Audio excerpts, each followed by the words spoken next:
Deus, Pai Todo-Poderoso. Estamos aqui, Pai, nessa tarde de segunda-feira, início do mês de julho, para louvar, engrandecer e bendizer o Teu nome primeiramente e prestar um culto agradável a Ti, em espírito e em verdade. Estamos aqui, Pai, debaixo das Tuas potentes mãos, como humilde pessoas que somos, pobres de coração, necessitando que o Senhor nos preencha por completo, que esteja dentro do nosso coração e nos instrua por completo. Pai, pedimos que tire as escamas dos nossos olhos, a trave dos nossos olhos, para que possamos ler a Tua palavra e compreendê-la da maneira que o Senhor quer, da forma que o Senhor inspirou a escrever, para que nós possamos viver fundamentado na palavra genuína, de maneira correta, sem inferência humana, sem tradicionalismo, mas de acordo com a Tua palavra. Eu peço não só para mim, Pai, mas para todos os irmãos que estão nos ouvindo nesta tarde. O Senhor conhece o coração de cada um e a necessidade de cada um. Mas como primordial e necessário, independente e inerente à necessidade de cada um, temos algo que é mais necessário, que está acima de tudo, de toda necessidade que pensamos que necessitamos. É conhecer a Tua palavra, é ser liberto pela Tua palavra, é ser completo pela Tua palavra, é ser santificado pela Tua palavra. Pai, que não seja eu nessa tarde falando, porque nada que eu falar de mim mesmo é bom. Nada de opinião que eu trouxer de mim mesmo é bom. Mas tudo de bom que for dito através dessa palavra, Pai, eu tenho certeza que será dito por vós. Por Ti, meu Deus. Porque nada que faço de mal vem do Senhor, vem de mim, mas tudo que faço de bom vem de Ti, Pai, como Paulo diz. Então que não seja eu falando, mas que seja o Senhor falando nessa tarde a cada um de nós. Amém. Em nome do Teu Filho amado Jesus.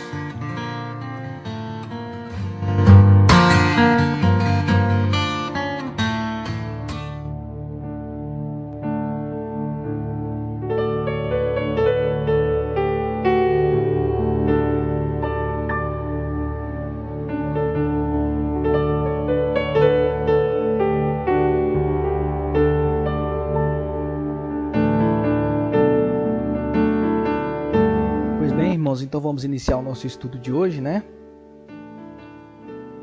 Sem mais delongas, pegue a sua Bíblia, pegue seu caderno, seu copo de água, sua caneta, e vamos abrir a nossa Bíblia no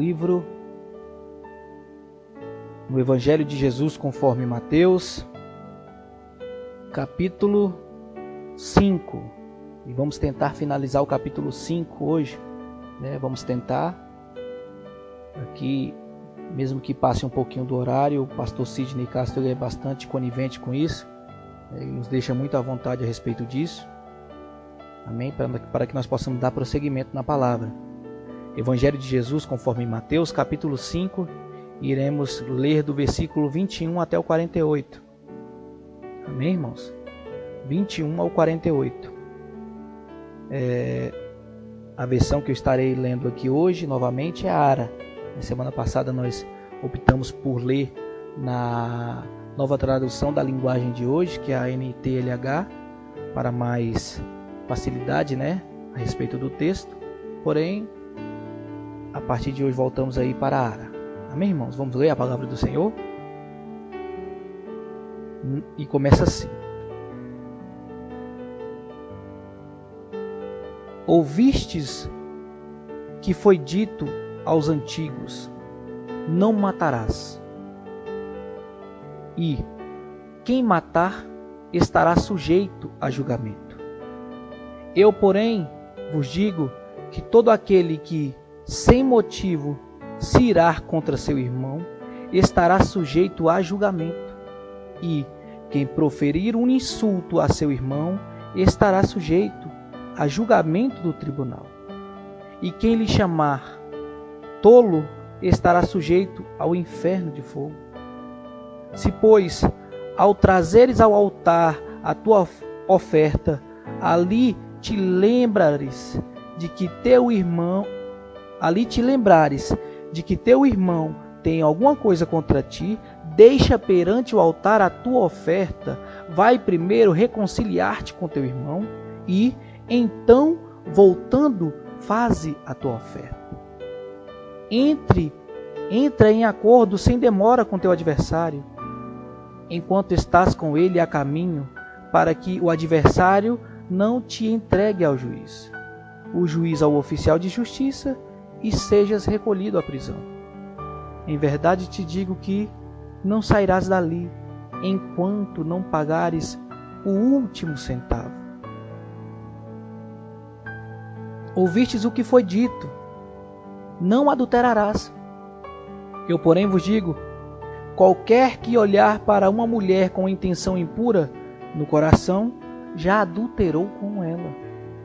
Se o teu olho direito te faz tropeçar, arranca-o e lança-o de ti, pois te convém que se perca um dos teus membros e não seja todo o teu corpo lançado no inferno.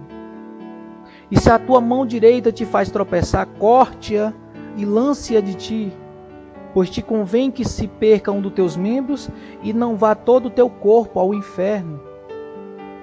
Também foi dito: aquele que repudiar sua mulher, dê-lhe carta de divórcio. Eu, porém, vos digo: qualquer que repudiar sua mulher, exceto em caso de relações sexuais ilícitas, a expõe a tornar-se adúltera. E aquele que casar-se com a repudiada, comete adultério. Também ouvistes o que foi dito aos antigos: não jurarás falso, mas cumprirás rigorosamente para com o Senhor os teus juramentos. Eu, porém, vos digo: de modo algum jureis, nem pelo céu, por ser o trono de Deus, nem pela terra, por ser o estrado dos seus pés, nem por Jerusalém, por ser a cidade do grande rei. Nem jureis pela tua cabeça, porque não podes tornar um cabelo branco ou preto. Seja, porém, a tua palavra sim, sim, não, não. O que disto passar vem do maligno. Ouvistes o que foi dito: olho por olho, dente por dente. Eu, porém, vos digo: não resistais ao perverso. Mas a qualquer que te ferir na face direita, volte-lhe também a outra. E ao que demandar contigo e tirar-te a túnica, deixe-lhe também a capa. Se alguém te obrigar a andar 1 milha, vai com ele 2. Dá a quem te pede, e não volte as costas ao que deseja que lhe empreste. Ouvistes o que foi dito: amarás o teu próximo e odiarás o teu inimigo. Eu, porém, vos digo: amai os vossos inimigos e orai pelos que vos perseguem, para que vos torneis filhos do vosso Pai celeste, porque ele faz nascer o sol sobre os maus e bons, e vir chuvas sobre os justos e sobre os injustos. Porque, se amardes o que vos ama, que recompensa tendes? Não fazem isso os publicanos também o mesmo? E se saudardes somente os vossos irmãos, o que fazeis demais? Não fazem isso também os gentios? Portanto, sede vós perfeito, como perfeito é o vosso Pai Celeste. Amém, irmãos? Vamos iniciar esse estudo de hoje. Na semana passada nós lemos aí do versículo 17 ao 20, né, falando ali sobre o papel de Jesus, né, ele mostrando ao povo que de maneira alguma ele veio revogar a lei, mas cumprir a lei. Nós vimos na semana passada que os judeus eles tiveram leis feitas ali, instituídas por Deus para a sua volta, né, a sua santificação, porque toda lei é santa. Porém, Jesus, quando ele está na cruz e diz está consumado, ali se inicia o Novo Testamento. E ali Jesus cumpre em si leis estritamente aos judeus e leis cerimoniais, né? Leis que eram voltadas somente ao povo judeu naquela época, para que eles se santificassem, e leis cerimoniais sobre os sacerdotes e sacrifícios. Mas continuou a vigorar leis morais, que vigoram até hoje. Se os irmãos bem conhecem a palavra de Deus, os irmãos vão ver que a Constituição Federal, a que nos rege hoje aqui, e muitas constituições de outros países, né, e muitas leis antes de constituições estabelecidas, né, muitos códigos vindo após, né, os 10 mandamentos, eles têm praticamente as leis morais instituídas por Deus, né? Por exemplo, o Código de Hammurabi da Babilônia e outros códigos do Egito, como o Código Persa. Deus se revelou ali da maneira que Ele quis, porque Ele é soberano, para trazer moral e ética. E essas leis morais e éticas, elas continuam e continuarão até que Jesus volte novamente. E desses versículos que lemos hoje, do versículo 21 ao 48, Jesus, ele vem nos mostrar que ele é o verdadeiro intérprete da lei. Por quê? Porque nós vimos na semana passada que os fariseus, eles, por serem os estudiosos ali dos papiros escritos e da palavra de Deus, eles começaram a interpretar a lei de maneira em que eles usassem a benefício próprio e de maneira em que eles usassem para que eles se tornassem a autarquia e o povo a ralé. Eles falavam da lei de maneira soberba, mas não viviam a lei. Eles começaram a trazer inferências da lei, né? Eles começaram a tirar da doutrina usos e costumes ao bel prazer deles, que não é diferente de hoje, né, irmãos? E Jesus Cristo aqui, ele começa, como eu disse na semana passada, a nos trazer algumas ressignificações da lei. E quando eu digo ressignificações da lei, eu não quero dizer que ele mudou a lei, não. Ele mudou o significado de que as pessoas entendiam naquela época, que vinha sendo trago ali pelos sacerdotes e os fariseus e escribas de maneira errônea. Jesus vem mostrar, não, a lei do meu Pai, ela é pura. A lei do meu Pai, ela é santa. Vocês que estão interpretando da maneira que vocês querem. E ele começa a fazer isso aqui no versículo 21. Jesus, nesses textos que acabamos de ler, e vamos ler mais após, ele se apresenta como verdadeiro intérprete da lei, contrastando na realidade, em contraste com a interpretação da Bíblia pelos fariseus, né, da Bíblia, da Torá na época, que hoje nós chamamos de hermenêutica, né, que é a forma de interpretação bíblica. E a hermenêutica dos fariseus na época era tendenciosa. E Jesus vem trazer a hermenêutica com o correto espírito, o Espírito Santo. Como eu disse, irmãos, o Jesus aqui de maneira nenhuma está se contrapondo à lei. Ele não está se opondo à lei. Ele está se opondo e se contrapondo à falsa interpretação dos doutores da época, né? Jesus aqui, ele está fazendo algo, irmãos, que se nós pararmos para analisar, é uma afronta, não é? Trazendo para os nossos dias de hoje, né, se você vai de contra a interpretação do Supremo Tribunal Federal a respeito da Constituição, você está sendo antidemocrático. E é o que Jesus fez aqui. Porque nós sabemos que possui corrupção, irmãos. E aqui eu não estou entrando em mérito político, eu estou levando aqui uma aplicabilidade para os dias de hoje.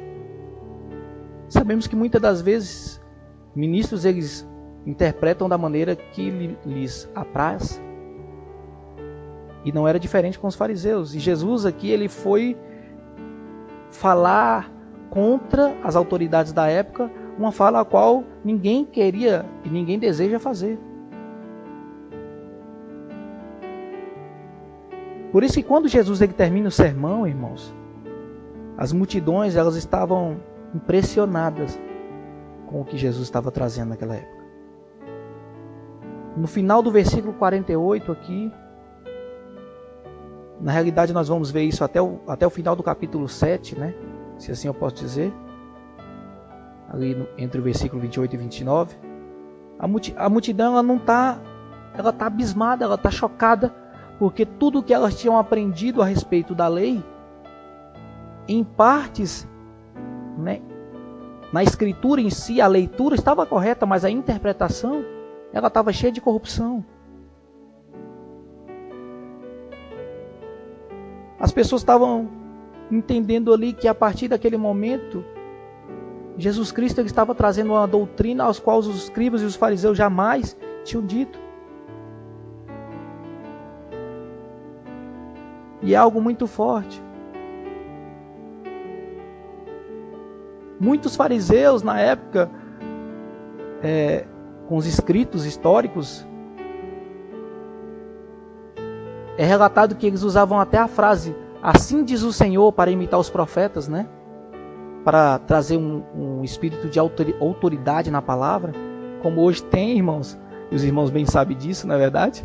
Hoje não é difícil você ver isso. Para trazer algo como se validasse a palavra.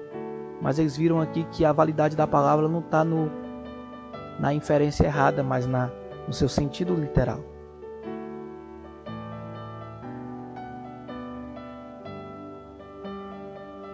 E a partir disso, irmãos, nós vamos ver aqui as interpretações de Jesus a respeito de alguns assuntos. Do versículo 21 ao 26, os irmãos viram aqui que ele fala sobre o homicídio. E a respeito desse mandamento sobre o homicídio, o teólogo R.C. Sproul, ele nos ajuda a compreender essas passagens que é descrita aqui por Jesus. Por quê? Porque os rabinos na época, irmãos, acreditavam que o mandamento para não matar era cumprido quando não se cometia assassinato em primeiro grau. Como assim? Um assassinato de forma, como eu posso dizer, irmãos? De forma premeditada.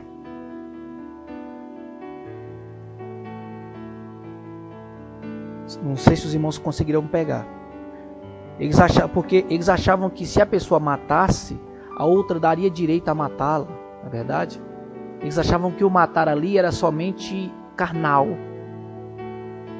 E não somente carnal, ainda tinha motivos para eles poderem matar caso alguém fosse morto. E a gente vai ver isso lá na frente. Mas Jesus mostra que esse mandamento é muito mais profundo do que o ato externo, né? O ato de tirar a vida, o homicídio.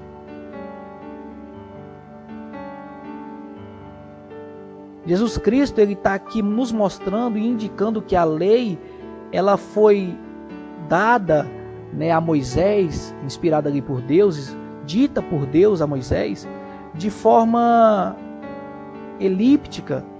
E o que significa isso? Nem todo o conteúdo que está ali foi expresso em palavras. Entenda, irmão, se Deus fosse falar com todas as palavras, tintim por tintim, o que Moisés tinha que escrever, e se toda a Bíblia fosse conter tudo o que os profetas e as pessoas que estão descritas aqui passou, nós não teríamos condições de ter uma Bíblia, pela quantidade. Então, a palavra, os mandamentos, eles são chamados de elipse, quando você tem de modo grosseiro algo que você tem que interpretar daquilo de maneira correta. Significa que além da aplicação, além da proibição específica também, a lei também proíbe o contexto. Não é só aquilo que está escrito, tem um contexto por trás disso. Por exemplo, o homicídio. Não é só o que está escrito ali como homicídio no ato externo. É isso que Jesus está dizendo aqui. Ele tem um sentido amplo, ele tem um sentido elíptico. Elíptico da questão de amplitude, de raio.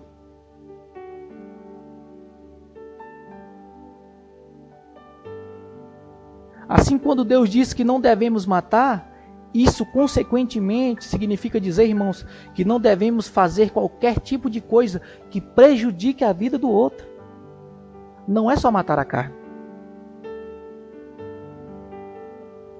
Jesus está nos passando aqui, irmãos, que o homicídio ele não é só o ato de praticar e cometer o ato de matar.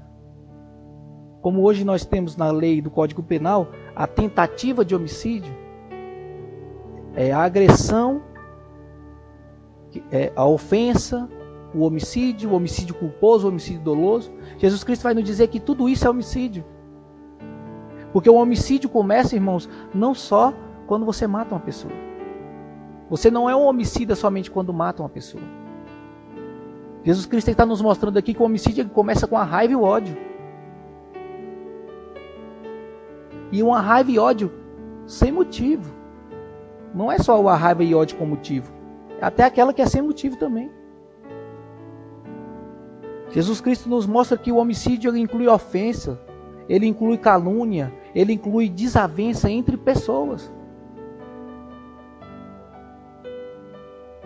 É por isso, irmãos, que Jesus ele diz que ninguém escapa do peso da lei, simplesmente abstendo do assassinato. Por exemplo, esse mandato de não assassinar, de não matar, a pessoa não escapa dele não sendo somente um assassino. Com isso ele quebra as pernas de muitas pessoas que estão ouvindo ali. Eu estou usando uma metáfora, quebra as pernas no sentido de tirar o chão. Porque muitas pessoas achavam que eram superiores porque não eram assassinos. Mas aí a partir desse momento os olhos se abrem e eles veem que eles são assassinos também.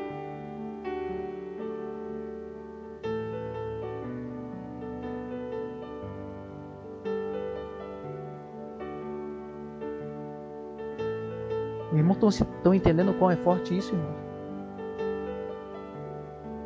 E Jesus, de uma forma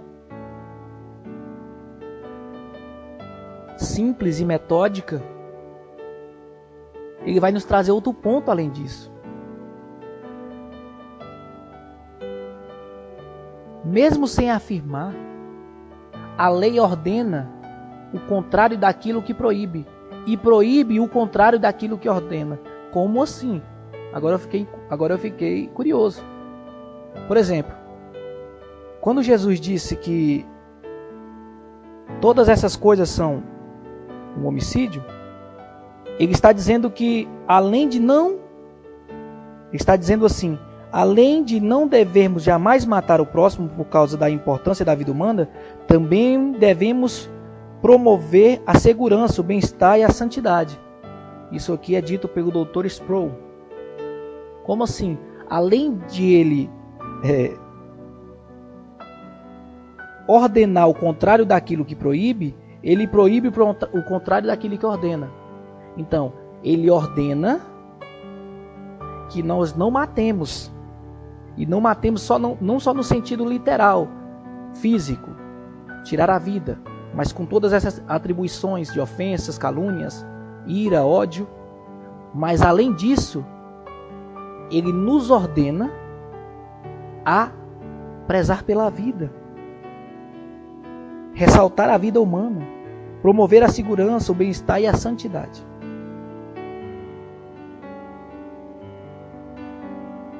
Então, irmãos, o que foi dito aos antigos não é somente a lei, porque sempre que a palavra de Deus está em destaque, lê-se, está escrito ou assim diz o Senhor.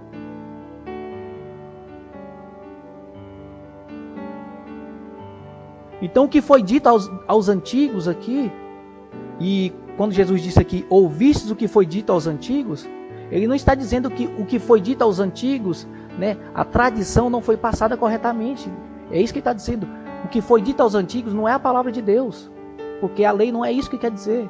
Porque toda vez que você vê, quando Jesus vai falar, ou quando Deus vai falar, você vê um profeta falando, eis que o Senhor te diz, assim diz o Senhor, está escrito, não é? Então, quando você vê essa palavra, ouvistes o que foi dito aos antigos, Jesus ele já está colocando, olha, o que foi dito aos antigos não é o que meu pai quis dizer literalmente.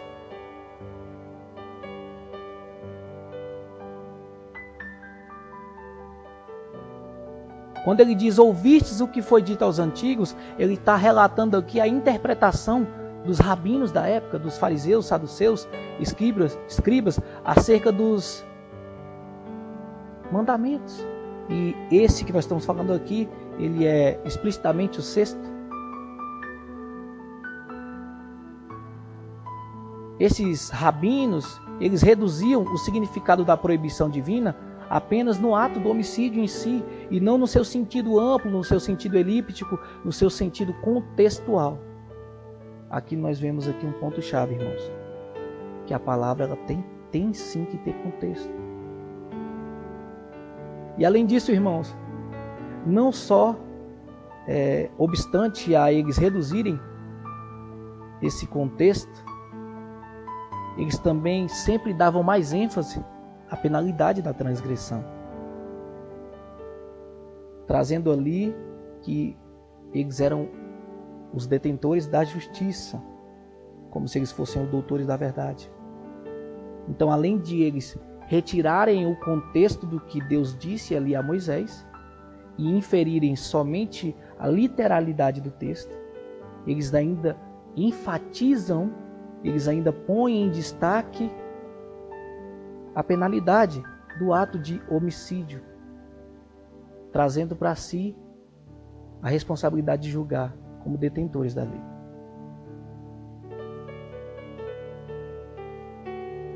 A gente vai ver aqui que Jesus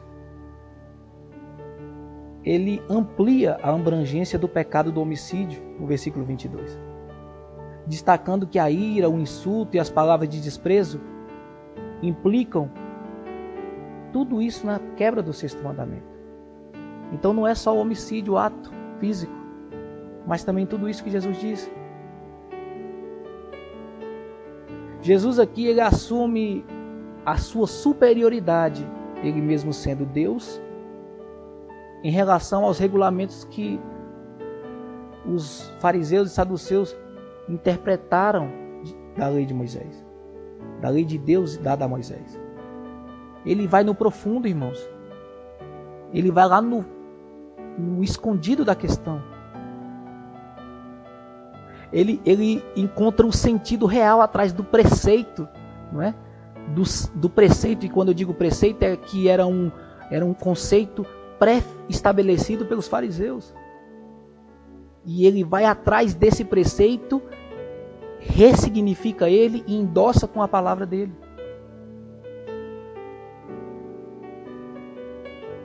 Jesus não está dizendo aqui que a ira e o ódio que conduz o homicídio.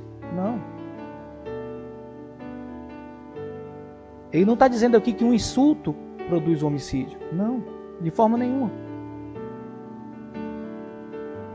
Ele está dizendo aqui, irmãos, que o ódio, que a ira, que o insulto, que o julgamento, né? Isso tudo é considerado uma forma de homicídio.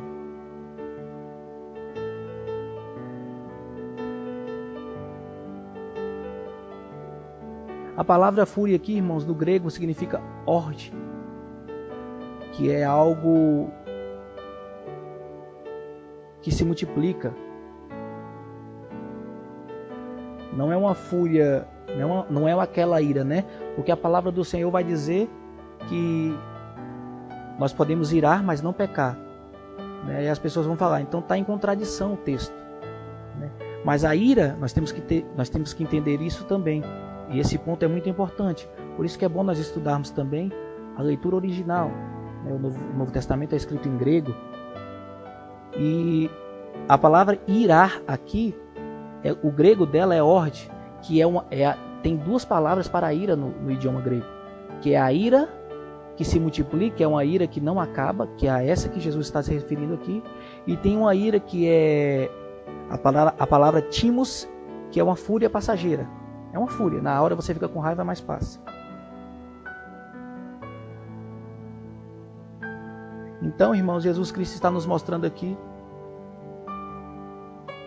que o sexto mandamento ele não é algo somente externo. Ele está nos mostrando aqui que a lei é tão santa ao ponto de não se ligar apenas no ato, mas também na motivação.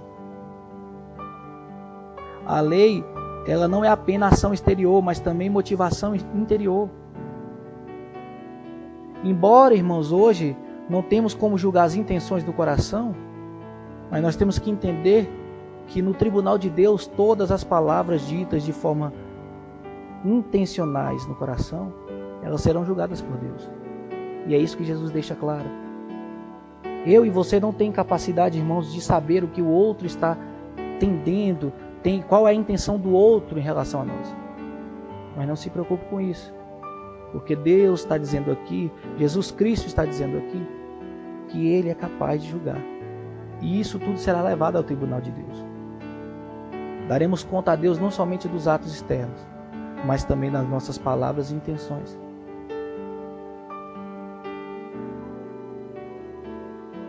A palavra insulto aqui, traduzidos em algumas versões por raca, tem origem aramaica. Ela significa cuspir em você.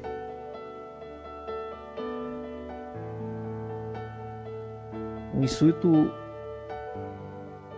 significa cuspir aqui, por exemplo, que para os judeus na época era algo como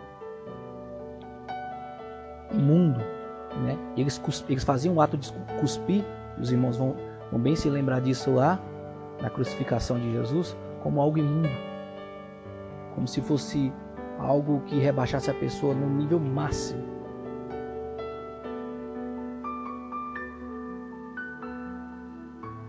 E isso é incrível, né, irmãos? Então, irmãos, o homicídio aqui não é algo que nós temos como hoje também.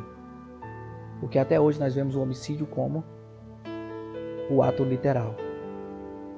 Até a lei vê o homicídio como ato literal, porque um assassino ele é preso por assassinato.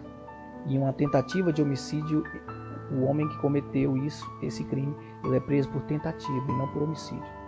E para Jesus, irmãos, está bem mais claro que tudo isso é homicídio.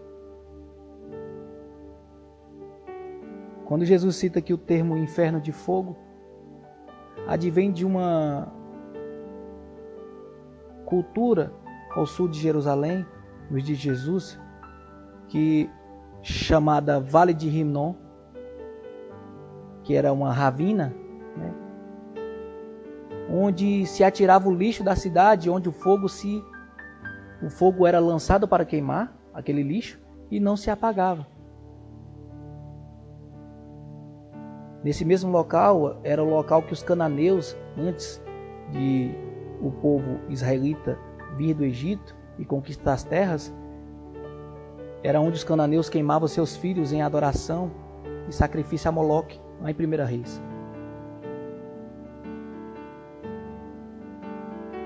também conhecido como Guiena, que se tornou um símbolo do castigo futuro. Quem já morou em fazenda, em sítio, sabe muito bem que não tem saneamento nem básico, então temos que abrir valas e colocar os lixos e sempre estar colocando fogo para queimá-lo. E Jesus traz essa tradução, né, o inferno de fogo, se referindo a esse lixo e nunca vai se apagar. Vai ser como se pessoas que são condenadas a viverem queimando.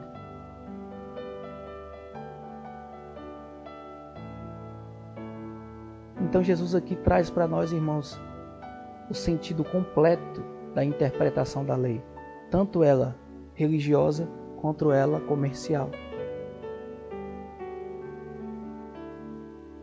E ele vai nos dizer aqui da oferta. Ele vai dizer que se, pois, trazeres ao altar a tua oferta e ali lembrar-te de que teu irmão tem alguma coisa contra ti, deixa a tua oferta perante o altar. Preste atenção nisso. Ele está falando, olha, não adianta você buscar a Deus e está arrumando contenda com seu irmão. Isso é um homicídio.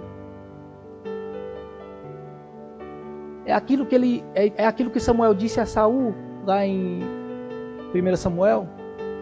Saul, é melhor obedecer do que sacrificar.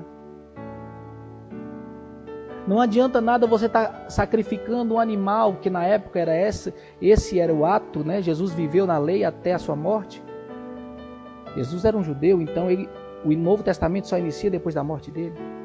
Então o que ele está falando ali? Não adianta você trazer animais a sacrifícios para tirar os seus pecados, limpar os seus pecados, sendo que você está no seu coração com um pecado maior. Você está sendo homicida do seu próprio irmão. Reconcilie com ele, com seus desafetos, para depois ir ofertar diante do altar.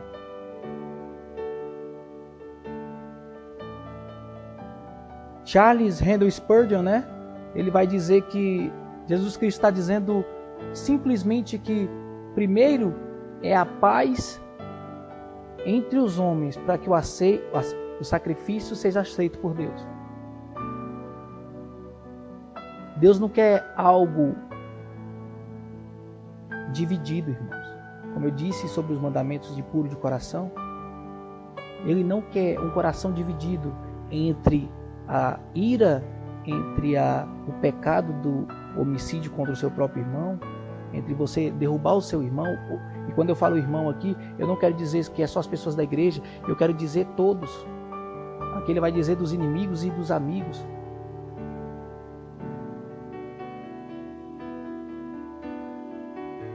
Primeiro, irmãos, você tem que amar a todos, se resolver com todos. Mas isso é impossível, pastor. Se fosse impossível, irmãos, Jesus não teria dito aqui. A palavra de Deus não erra. E no final, irmãos, ele vai nos mostrar que dentro de tudo isso que ele disse tem uma demanda de dívida e de pagamento por esse pecado. Isso não quer dizer que Jesus, ele, quando morreu, ele não nos livrou e nos lavou desse pecado. Mas ele está dizendo que quem anda cometendo essa prática e morrer cometendo essa prática, ele vai ter uma dívida que vai ser levada ao tribunal. Se for literal, vai ser também levado ao tribunal humano. Mas ele está nos trazendo aqui, irmãos, que o tribunal humano não é nem o tão grande e importante assim quanto o tribunal de Deus. Porque o tribunal humano vê sua ação e o tribunal de Deus vê a intenção. É muito forte isso, né, irmãos? É muito forte.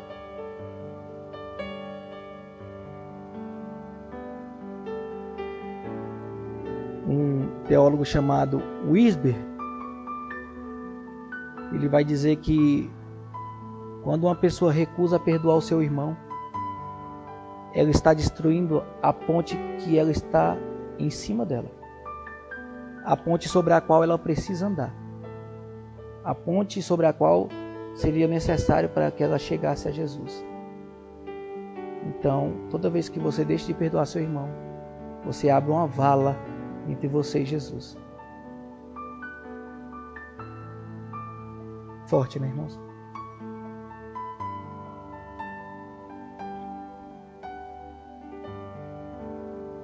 Do versículo 27 ao versículo 32, irmãos, ele vai nos dar uma interpretação sobre o adultério. Então, depois dele falar do sexto mandamento, Jesus agora volta a sua atenção para o sétimo mandamento. Os rabinos, né, os fariseus, saduceus da época, eles limitavam o adultério apenas na infidelidade sexual, no ato praticado em si, como nós vimos anteriormente no sexto mandamento. Jesus, porém, como nós já vimos, ele vem para ampliar o significado desse pecado, para o olhar lascivo, né? E o lascivo aqui, irmão, a lascívia significa impureza, né? O olhar com maldade, né? Com intenções erradas, e o coração impuro.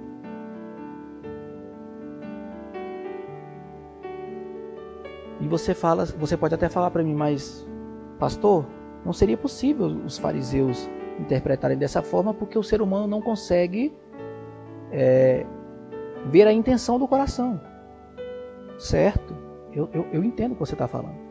Mas também a gente não pode diminuir o que a palavra de Deus fala, só porque não podemos compreender o que a palavra de Deus fala. Perceba isso, irmãos. A palavra de Deus, ela é ampla. E tudo que está escrito nela é uma infinitamente pequena parte da capacidade de Deus. Tudo que está escrito, irmãos, é algo que foi nos comunicado, para que assim nós possamos ter a capacidade de entender e começar a entender o quão santo é Deus e quão complicado é chegar ao reino dos céus. Porque embora os homens não possam julgar o olhar do adúltero e o coração impuro, Deus, que sonda todos os corações, Ele sabe a intenção, irmãos. E Ele julga isso como se estivesse consumado. É isso que Jesus está dizendo. Então, quando Ele fala do adultério, Ele não fala só do ato prático. Ele fala da intenção. Então não basta só ir para a cama do adultério para quebrar o sétimo mandamento, perdão. Basta ter intenção no olhar,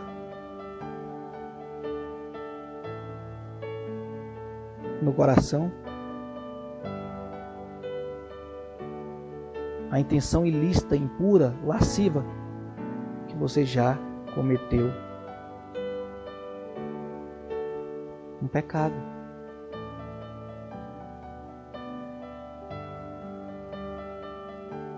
Nós sabemos, irmãos, que desejar e praticar não são coisas idênticas. Nós sabemos que você desejar algo não significa dizer que você vai praticar algo. Nós sabemos disso. Mas nós temos que lembrar, irmãos, que a Bíblia, ela é escrita por homens, ela é para homens, porém, ela é um livro espiritual, inspirado por Deus e nos ensinando a ter uma espiritualidade da forma de que nós consigamos buscar a santidade todos os dias, para que no fim nós possamos ir para a glória com Cristo. Então, irmãos, desejar e praticar de forma natural, ela não é idêntica, mas em termo espiritual, irmãos, é equivalente. O olhar que Jesus menciona, irmãos, não é um olhar casual.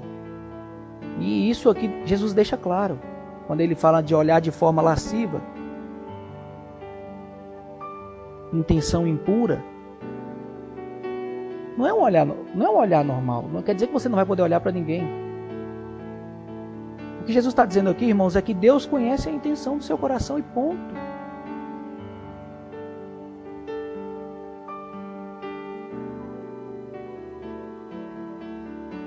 Então, irmãos, esse adultério aqui em si não é algo só que é feito para alimentar os seus apetites sexuais, não. Mas é também algo interior.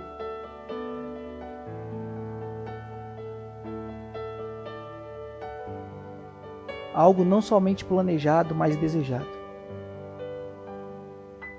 Irmãos, o ser humano ele é algo complexo, não é? Ele vive em conflito. O ser humano é como se fosse, se eu posso assim bem relatar, uma guerra civil ambulante. Paulo, ele já disse: quando eu penso que eu vou para a direita, o Espírito me puxa para a esquerda, e quando eu quero ir para a esquerda, o Espírito me puxa para a direita. É uma guerra constante, irmãos, entre a carne e o Espírito.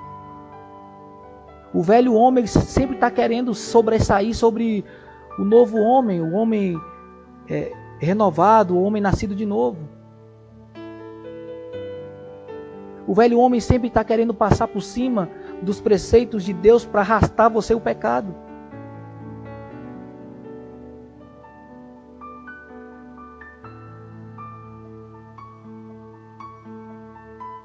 Aquele filósofo bastante conhecido, Platão, ele compara o nosso ser, o nosso espírito e alma.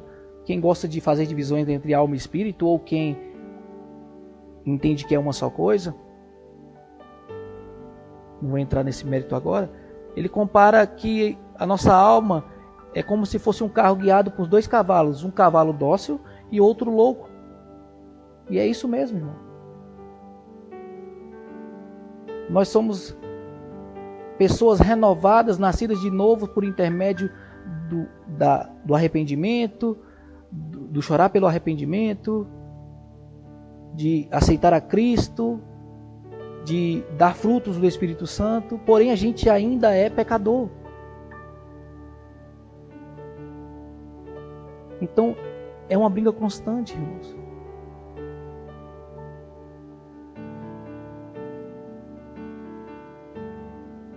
É uma briga constante entre o Espírito e a carne.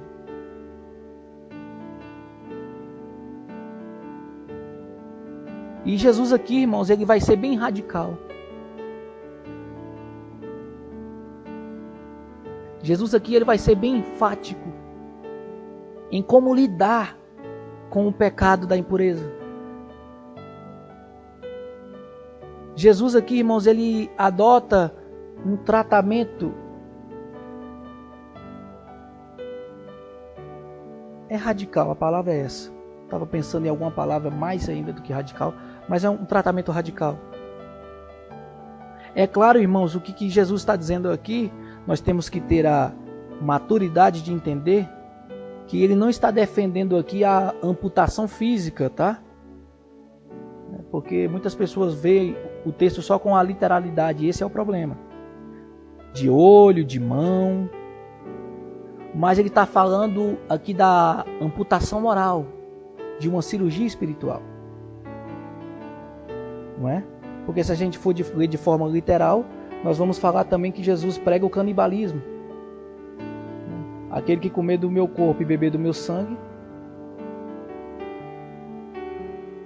Não é isso que Jesus estava dizendo ali. E não é isso que Jesus está dizendo aqui. Ele está falando de uma amputação moral, de uma cirurgia espiritual. Jesus não está disseminando ou ensinando.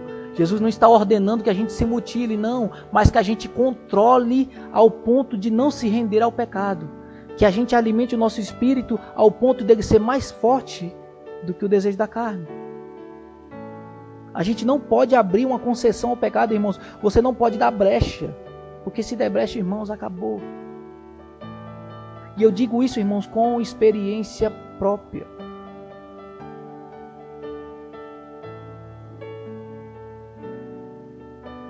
Jesus não está ensinando aqui uma doutrina masoquista de automutilação para objetivos espirituais. Porque existem, irmãos, seitas religiosas que se automutilam para elevação espiritual. Nós vimos isso lá em Reis, quando os sacerdotes de Baal, em contraponto a Elias, começaram a se bater e a chicotear e a se mutilar para que o Deus Baal ouvisse eles. E não é isso que Jesus está defendendo aqui não, irmãos. Ele está querendo que nós nos ensinando a vencer a carne através do Espírito Santo. É resistir e não fugir.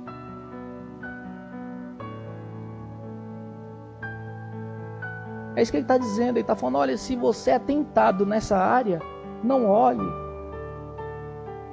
Não vá. Fuja. Na realidade eu falei, não é resistir, é fugir, mas é o contrário, irmãos. Eu falei, não é fugir, é resistir, mas é o contrário, perdão. Não é resistir, é fugir. É fugir da aparência do mal, irmãos. Fuja mesmo. Se você está tentado alguma coisa, vira, sai, vai embora logo. Você está passando, né? Certa feita eu vi até o pastor Cláudio Duarte, que ele tem umas pregações bastante cômicas, né? É um pastor que eu ouço diariamente, mas eu vi ele falando a respeito desse pecado, e ele disse que uma certa feita ele estava num hotel e, mudando de canal, caiu num canal que não é um canal para cristão ver, e os irmãos bem entendem o que eu estou dizendo, e ele passou rapidamente, mas na mente dele ficou falando, volta lá no canal, até que ele desligou a televisão e a voz foi acabando, sumiu. A gente tem que fugir.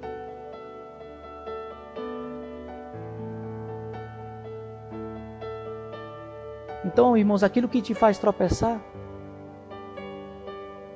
quando Jesus cita essa palavra aqui, aquilo que te faz tropeçar, é uma expressão grega que era usada para armar a armadilha.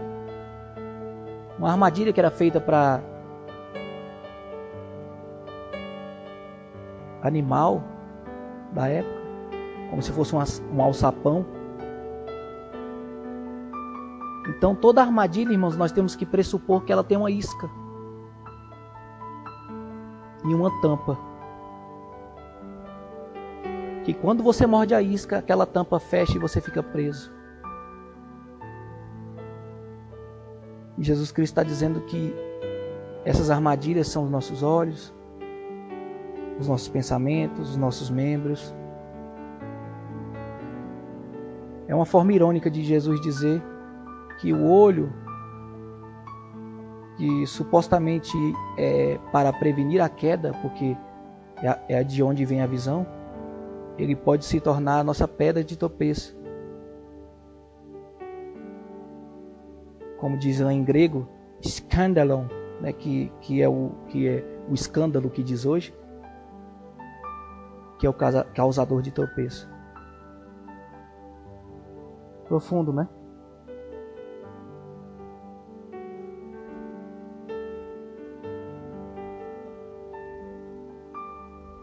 Muito profundo. Irmãos, Jesus Cristo está aqui deixando as pessoas boquiabertas com as suas explicações.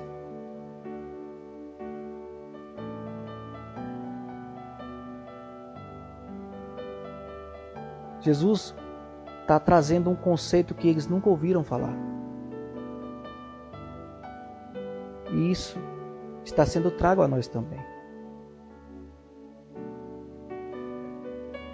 Isso está sendo trago a nós também, irmãos, porque muitas das vezes nós temos encarado como os fariseus encaravam. Não porque a palavra não nos ensina, mas por benefício mesmo. Para o nosso próprio prazer. Achando que dessa forma a gente está se isentando de algo, mas Jesus Cristo está sendo bem claro aqui, irmãos. E não podemos negar que Jesus ele explicou por completo a palavra. Então, irmãos, esses dois pecados, né, esses dois mandamentos aqui que Jesus está falando, do sexto e do sétimo, ele abrange em toda a sua complexidade e toda a sua completude para nos mostrar, irmãos, que o mundo em que vivemos hoje não está diferente do mundo que Jesus pegou naquela época.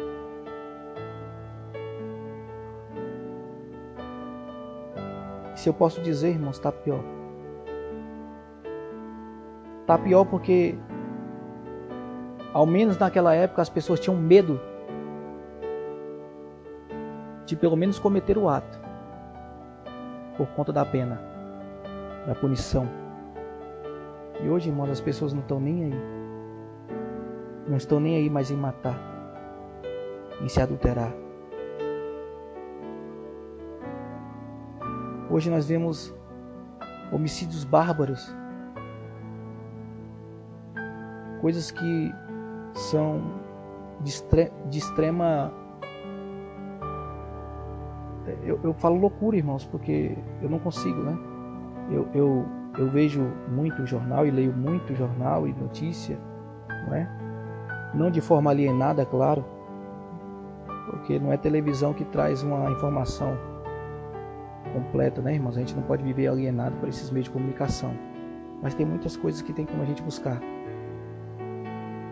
E, irmãos, eu fico perplexo com tanta crueldade que tem hoje. Pessoas que matam por R$10 um copo de bebida porque olhou para ele de forma diferente.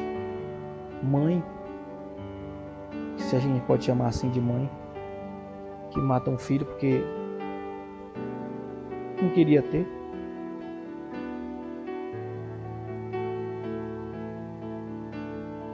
Irmãos, é estarrecedor o mundo que nós vivemos hoje. Mas isso também está escrito, né? Mateus 24 é claro em dizer isso. Que por aumentar a iniquidade, o amor de muitos se esfriaria.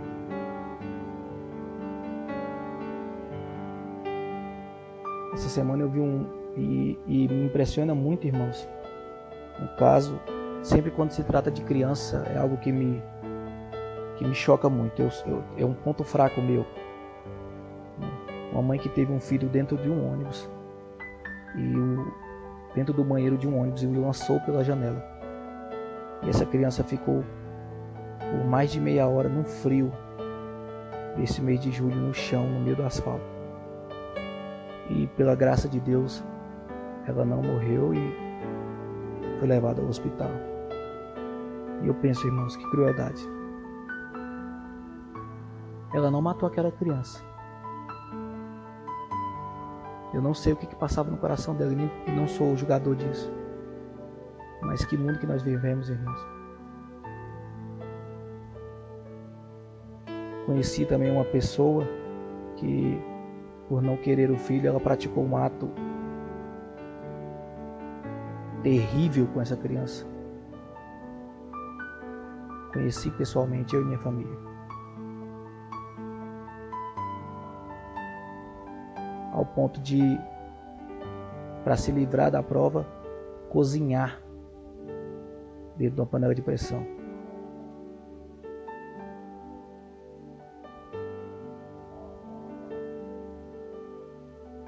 Mas como eu disse aqui, irmãos, não é só o ato, mas também a intenção.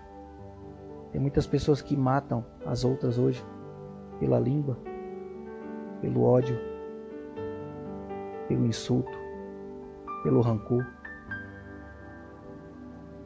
E vão para a igreja pensando que está tudo certo. Jesus Cristo está sendo claro aqui, irmãos. Reconcilie, perdoe, não tenha esses sentimentos. Alimente o Espírito Santo. Porque a lei não é só aplicabilidade externa, mas também moral, interna. Não é algo simples, não é preto no branco, é algo que tem um contexto muito grande. E que o pior do que a lei humana é a lei divina. Da mesma forma que ele fala do adultério. Hoje a maioria o que mais você vê na televisão é homicídio, feminicídio, e sempre tem um caráter de passionalidade. E quando eu falo passionalidade é a respeito de matrimônio, ou uma mulher abandona um homem e o homem não aceita, e aquilo e vice-versa. E Jesus vai falar aqui do adultério de maneira bem ampla, que não é só o ato em si, mas só a intenção.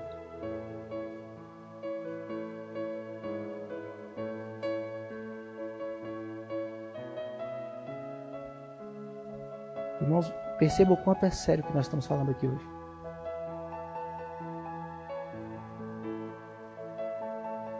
Perceba o quanto é sério, irmãos, o que nós estamos conversando aqui. O quanto que não é preto no branco. O quanto que você buscar a santidade todos os dias é algo difícil demais. É a partir disso que nós vemos que quando Jesus fala que a porta é estreita e o caminho é árduo, a gente pensa em algo como porta estreita, pequena, e um caminho com algumas pedras, alguns espinhos. Mas, irmãos, é muito mais do que isso. É uma guerra. É você talvez chegar na porta mutilado. E quando eu falo mutilado, não é fisicamente, como eu disse aos irmãos. É você chegar na porta se arrastando, com o último suspiro. Porque é isso que é, meu irmão, chegar ao céu.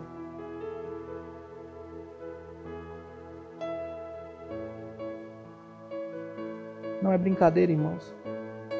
E quando Jesus trata aqui do adultério a respeito de fugir, quando ele relata: se o teu olho direito te faz tropeçar, se tua mão direita, né, ou qualquer do membro, é melhor você ir ao céu sem um desses membros do que teu corpo seja lançado no inferno. De uma forma irônica, ele está dizendo: olha, alimente o seu espírito, porque se você der vazão ao pecado, não adianta. E no finalzinho ele vai dizer que também foi dito que aquele que repudia a mulher dele a carta de divórcio. Porque naquela época o homem poderia repudiar a mulher se caso ele não quisesse. Era só dar a carta de divórcio. Mas Jesus está afirmando aqui a durabilidade do casamento, que é eterno. Jesus vai dizer no versículo 32 que qualquer que repudiar sua mulher, exceto em caso de relações sexuais ilícitas, ele vai dar um exceto aqui, a expõe a tornar-se adúltera, e aquele a casar-se com a repudiada comete adultério.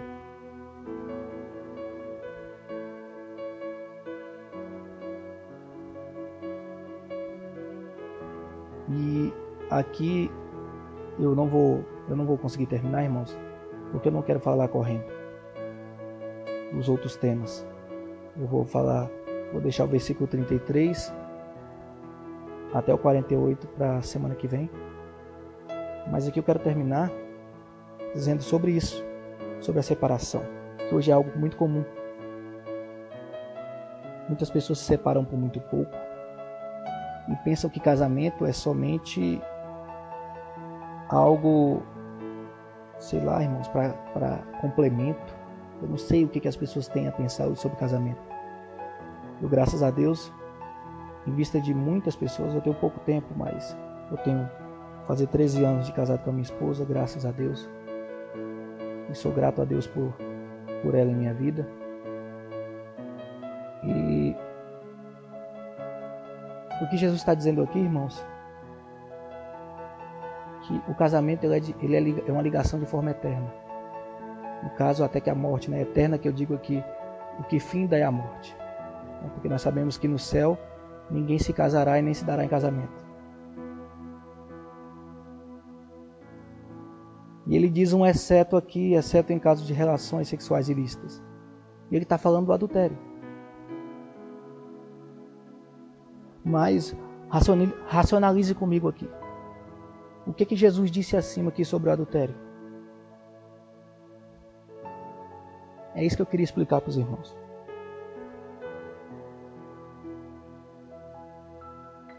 Irmão Rafael, você não vai querer dizer para mim que, então, se uma pessoa for adúltera, eu não tenho o direito de separar dela.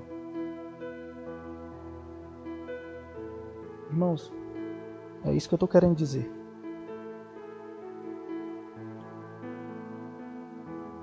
Mas Jesus disse que, exceto em casos de relações sexuais ilícitas.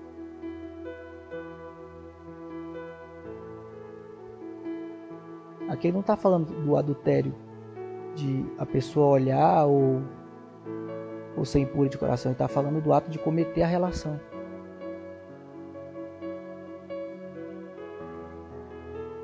É mesmo, irmão? É isso que Jesus está dizendo? Leia a palavra. Eu, porém, vos digo que qualquer que repudiar sua mulher, exceto em caso de relações sexuais ilícitas, a expõe a tornar-se adúltera, e aquele que casar com a repudiada comete adultério.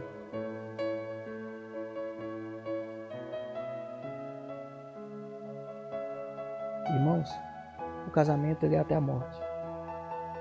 Se você vai separar ou não por conta de uma atitude dessa, porque hoje as pessoas separam por nada, né? Aqui eu estou falando da palavra, porque se a gente for olhar a quantidade de divórcio que tem hoje, ela é maior do que a quantidade de casamento. Daqui a pouco não tem ninguém mais casado. É tão difícil. Por tão pouco. Por nada.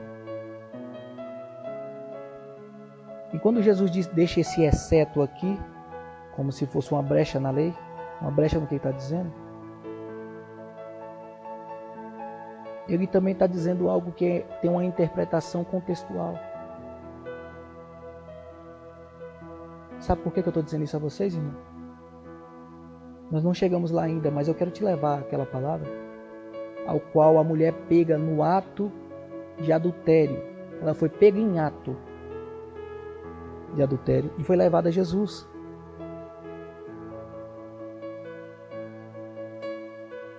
Aquela mulher foi pega no ato do adultério e foi levada na frente de Jesus para o constranger e para ver o que ele falaria. Por que os fariseus fizeram aquilo? Porque Jesus já tinha falado sobre o adultério. Lembra? E o pecado, irmãos, e a pena do adultério era o apedrejamento. Se fosse pega ali no ato, era apedrejamento. Jesus disse que o homicídio não era somente em matar alguém, mas também se irar, insultar. Tá vendo? Eles queriam colocar Jesus contra a prova, contra aquilo que ele mesmo disse. Eles queriam perverter o que Jesus disse. Mas Jesus é Deus, irmãos. E quando ele diz exceto em caso aqui, ele não está dando margem para a separação.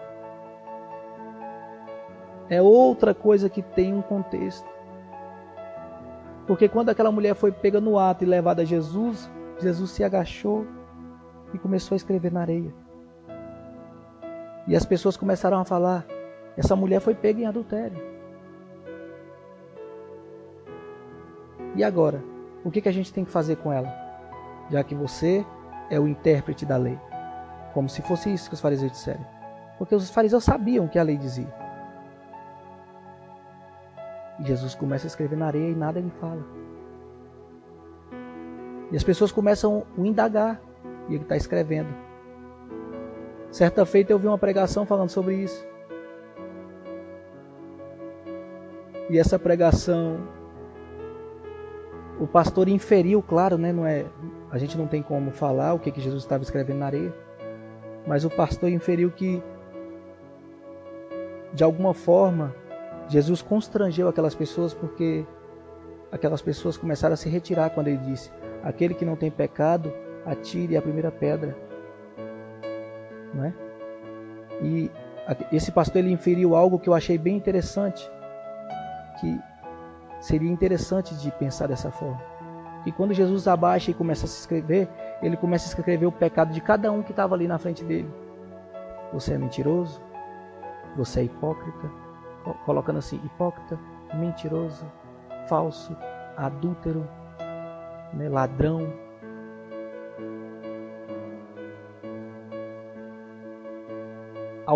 Ao ponto de que quando ele fala, aquele que não tem nenhum pecado, atire a primeira pedra. Todos se começam a te retirar. Até o ponto que não fica mais ninguém.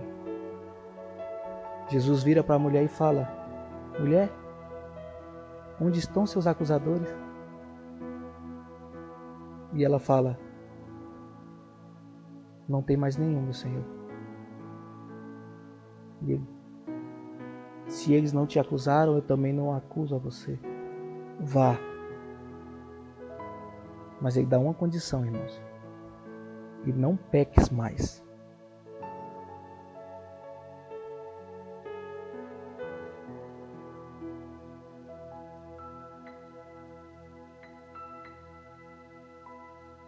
Vocês estão entendendo, irmão? Jesus Cristo, ele não refutou o que ele disse. Ele simplesmente contextualizou o que ele quis dizer. Vocês estão falando que ela adulterou porque vocês pegaram ela no ato. Mas e quantos de vocês adulteram todos os dias nos seus olhares impuros e nos seus corações impuros? E ninguém vai pegar vocês no ato porque vocês estão nos olhares, mas a lei de Deus é maior e ela conhece a intenção do coração. Mas eu estou aqui para perdoar se você me pedir perdão. Eu estou aqui para perdoar se você mudar suas práticas. Eu estou aqui para perdoar se você irava, se você odiava, se você tentou matar ou se você matou. Mas eu estou aqui para perdoar se você realmente estiver disposto a ser perdoado, está disposto a mudar de vida, está disposto a mudar de mente, metanoia, né? Como nós estudamos no capítulo 3, que é uma mudança de mente, de coração, de corpo, é um arrependimento por completo. Eu estou aqui. Isso não é motivo para que vocês julguem, porque quem julga é somente meu Pai que está no céu. Então, irmãos, a lei é muito ampla. E por isso, irmãos, que Jesus veio. Porque nenhum de nós seríamos capazes de cumprir isso se não fosse por intermédio da graça dele. Se não fosse por intermédio do amor que ele tem por nós. Olha o que ele acaba de fazer nessa passagem que eu acabei de falar para os irmãos. Ele acaba de perdoar um adultério na prática. Na cruz, ele perdoa um ladrão.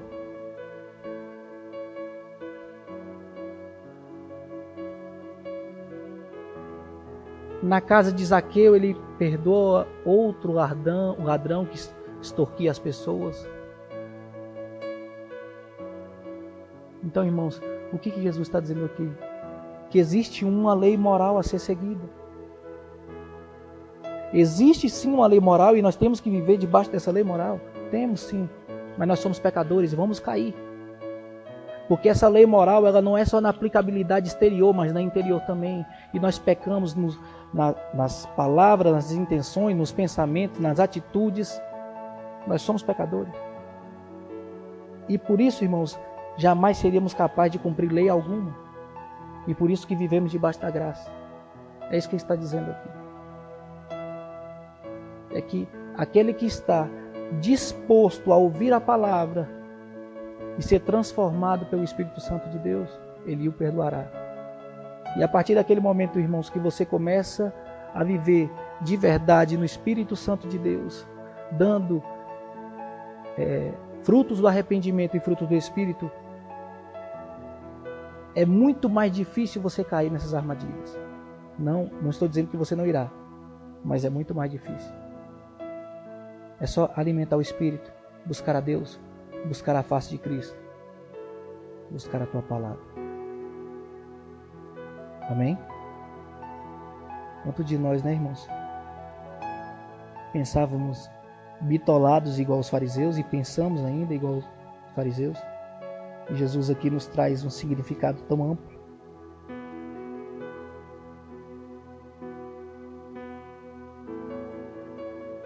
Será que o mundo tem vivido assim, irmãos? Claro que não, né?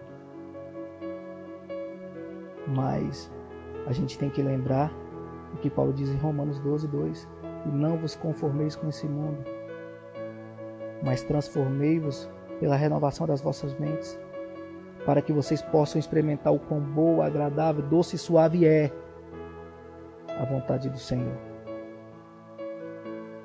Então, irmãos, o primeiro passo é se arrepender.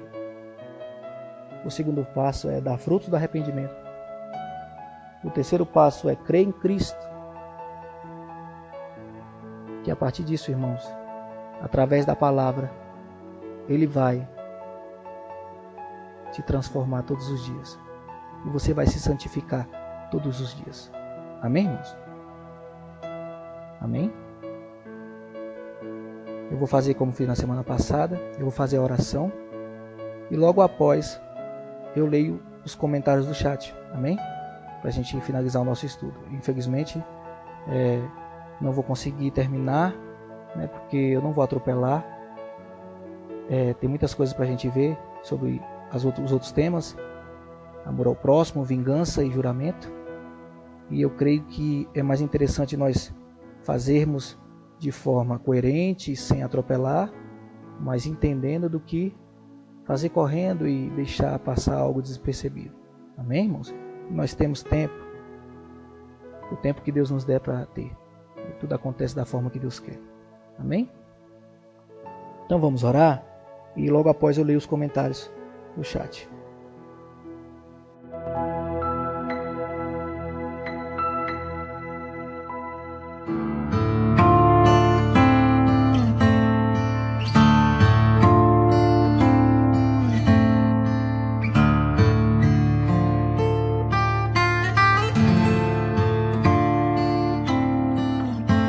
Senhor, meu Deus e meu Pai, mais uma vez, Pai, estamos aqui na Tua presença, finalizando esse estudo, e sendo grato a Ti, Pai, porque é só isso que podemos dizer. Sendo grato a Ti por abrir as nossas mentes, os nossos corações, para que a Tua palavra ela entre completamente e não em partes. Que ela nos transforme de forma correta, sem inferências e sem achismos. Pai, eu sou grato a Ti, Pai, por tudo isso que temos feito aqui. Oh, Pai, eu sou grato a Ti por cada irmão e cada irmã que está conosco nessa tarde. Cada irmão e cada irmã que não puderam entrar hoje também, e o Senhor sabe dos motivos. Cada irmão e cada irmã que irá ouvir essa mensagem posteriormente. Eu quero Te agradecer pelas nossas saúdes, pelas nossas famílias, pelo alimento. Pai, eu quero Te pedir em nome de Jesus Cristo, Pai, pelas pessoas que têm passado por dificuldades nos hospitais, nas ruas, aquelas pessoas ainda que não tiveram a oportunidade de ouvir a Tua palavra e ser transformado por ela. Que nós possamos, Pai, ser canal de bênção na vida dessas pessoas. E de bênçãos que eu falo é de bênção espiritual, levando a palavra para que ela possa ser transformada e compartilhar dessa alegria que temos hoje. Por isso que eu quero Te agradecer, Pai, por todos. Nos dê uma semana abençoada debaixo da Tua presença. Livra-nos, Pai, de toda influência do mal, de todas investidas de todos os principados e potestades e dominadores desse mundo. Porque a nossa guerra não é contra a carne, nem contra o sangue, nós sabemos. Mas é contra esses que estão aqui para tentar nos tragar. E eu falo tentar porque hoje nós estamos firmados naquele que é dono, que é detentor e que é o único, digno de toda a honra e toda a glória. É isso que eu Te peço. E Te agradeço em nome de Jesus Cristo. Amém.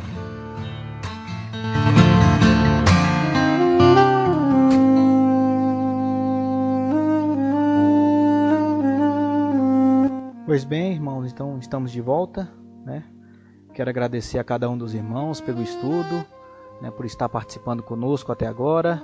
Passei um pouco já do horário, né, mas eu gostaria de agradecer a Deus por essa oportunidade. Irmãos, a minha intenção era terminar, mas nós sabemos que tudo está de acordo com a vontade de Deus, não é? E espero que na semana que vem a gente finalize o capítulo 5. Espero que tenha ficado claro aos irmãos a respeito do homicídio e do adultério, né, irmãos, a respeito do adultério. Lembrando que sobre a instituição casamento nós iremos falar mais para frente, tá? Porque existem situações do casamento a qual Paulo vai nos instruir, né, a respeito do casamento de cristão com cristão, de cristão com não cristão, né? Nada que aqui eu não estou falando a você que e não disse a nenhum dos irmãos, né, para que não fique entendido de forma errada, que uma mulher ou um homem ele tem que viver debaixo de uma casa, de um lar agressivo, né, de um lar onde a pessoa sofre pressões psicológicas, né? Então isso não tem nada a ver com esse assunto. Esse assunto é sobre o adultério e que o adultério não legitima a separação. Isso também não quer dizer que a pessoa não vai poder separar, mas se ela separar, ela sendo cristã, ela já entende a palavra, né? A Bíblia fala que quanto mais é dado, mais é cobrado, né? Então, se a gente sabe da palavra, a gente entende a palavra, não é verdade? E também essa passagem do adultério, ele não legitimiza para que as pessoas continuem a praticar o adultério. Pelo contrário, nós acabamos de ver aqui que o adultério não é nem só o ato, é a questão da intenção. Só no olhar, né? Só no pensar, ali você já adulterou, né? Então, isso aqui é mais uma forma de mostrar de que a pessoa que comete o adultério, ela terá uma consequência. Não que ela tem que ser perdoada, ela pode até ser perdoada pelo seu cônjuge, com certeza. Mas isso tem uma consequência, porque isso é uma responsabilidade humana, não é verdade? Isso é uma responsabilidade humana. Amém? Mas sobre o casamento, nós vamos deixar para falar quando nós chegarmos ali nas passagens a respeito do casamento, né, que Paulo ele trata bem a respeito dos solteiros, dos casados, dos viúvos. E aí, quando a gente chegar nessa época do estudo, a gente fala direitinho sobre o casamento, amém? Só para que fique claro, irmão, sobre o que eu acabei de dizer. O casamento, ele é até que a morte o separe, isso é sem dúvida, né? Mas existem coisas que, infelizmente, o ser humano não dá conta, não é verdade? E Deus reconhece e sabe do coração de cada um e sabe, né, da intenção do coração de cada um. Amém, irmãos? Para que fique claro isso aí. Então vamos ler aqui os comentários, né? Pastor Marconel começou ali no aguardo do programa, né? Nosso irmão André, graça e paz a todos, que Deus abençoe. Minha esposa Cláudia, nossa irmã Eliane, a paz do Senhor a todos, irmãos. Paz, minha irmã Eliane, irmão André, né? A irmã Socorro, né? Colocou que a paz do Senhor a todos, em oração pelo pastor Sidney. Glória a Deus. Nosso pastor Sidney e a sua esposa, a missionária Neilda. Paz para todos, estamos na audiência do programa. Boa administração no estudo. Deus é contigo, pastor Rafael, avante. Amém, pastor. Eu que agradeço, né? Eu que sou grato a ti pela oportunidade e grato por o Senhor estar aí, né, conosco, dando audiência ao nosso programa. Amém? Sou grato demais. Ao Senhor e à sua família. Desejo também que esteja tudo bem. Melhoras ao Senhor aí, tá? Nossa irmã Socorro, né? A paz do Senhor a todos. Que Deus abençoe a sua vida, pastor Rafael. Agradeço, minha irmã. Que Deus abençoe as nossas vidas, pastor Júnior, nossa irmã Amanda e todos. Amém? Jales, nosso irmão Jales. Irmão Jales, muito obrigado pela presença, meu irmão. Irmão Jales, que Deus abençoe essa semana. Glória a Deus, meu irmão. Fico grato pela tua presença aqui conosco. Amém?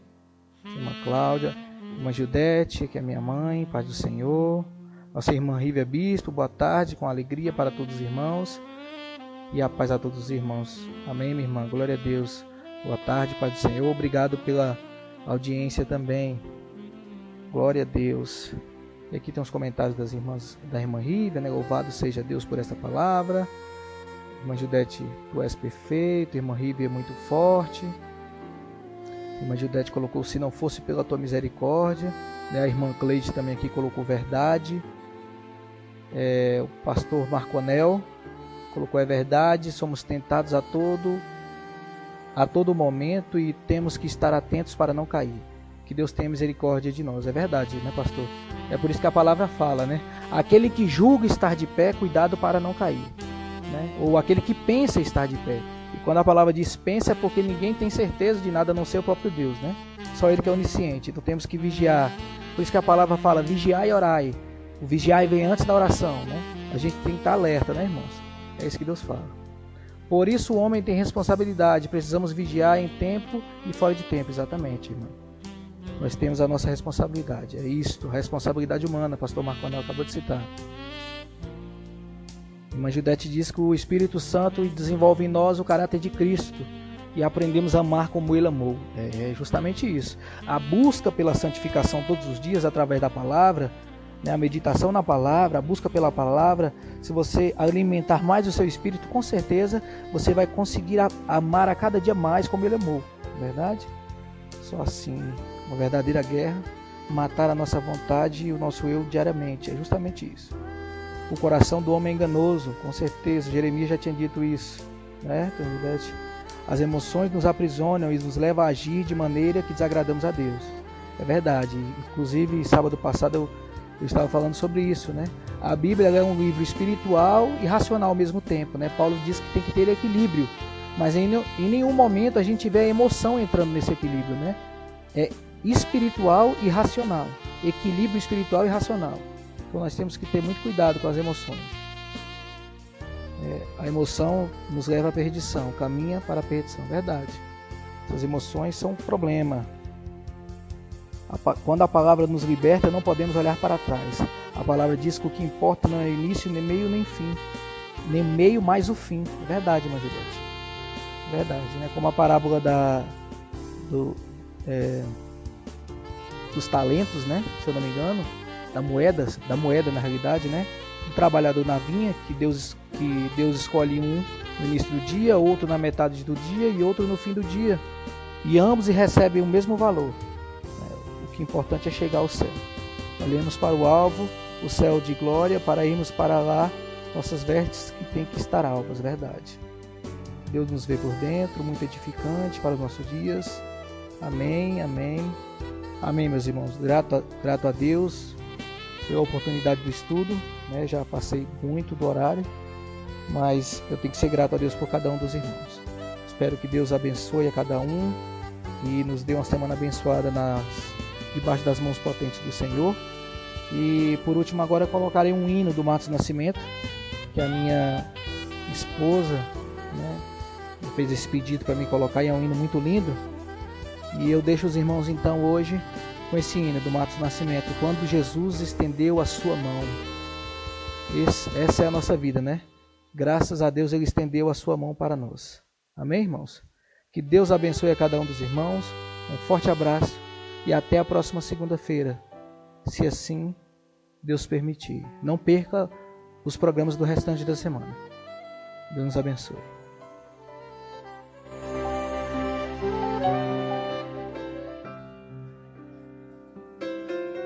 Isso é universal.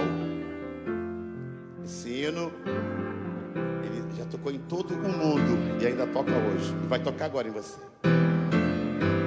Vocês vão cantar todos, com certeza. A minha alma estava longe do caminho do céu. Eu era pobre, perdido, pecador, mas Jesus transformou minhas trevas em luz, quando Ele estendeu a sua mão para mim. Quando Jesus estendeu a sua mão, quando Ele estendeu a sua mão para mim, que você era?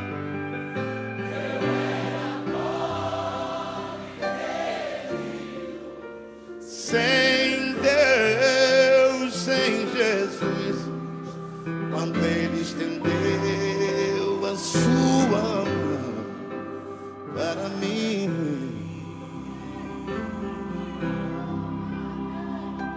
Agora me regozijo desde que eu aceitei, e na tempestade eu posso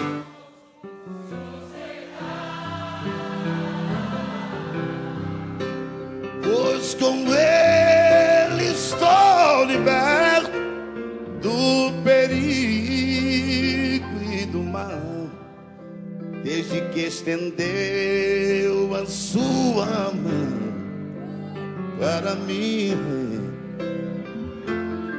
Estenda a sua mão. Quando Jesus estendeu a sua mão, quando Ele estendeu a sua mão para mim,